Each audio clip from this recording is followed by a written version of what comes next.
Pakita ko sa inyo mga paps, yung bago kong dashcam, itong Z50 Pro. Nakakatuwa sa kanya yung kanyang animation. So, nagkakaroon siya ng animation. Then, pag yung sasakyan na nasa harap ninyo umabante, magno-notify din siya.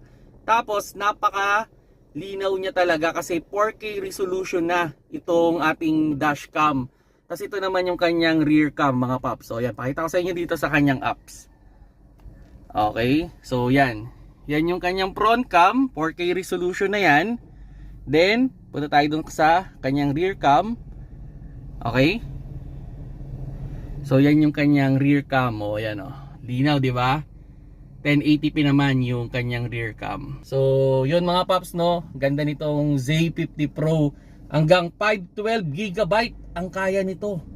Kaya goods na goods to. Napakatagal ng recording. Maybe isang araw yan na recording. So yun mga paps, check nyo na lang yung Z50 Pro.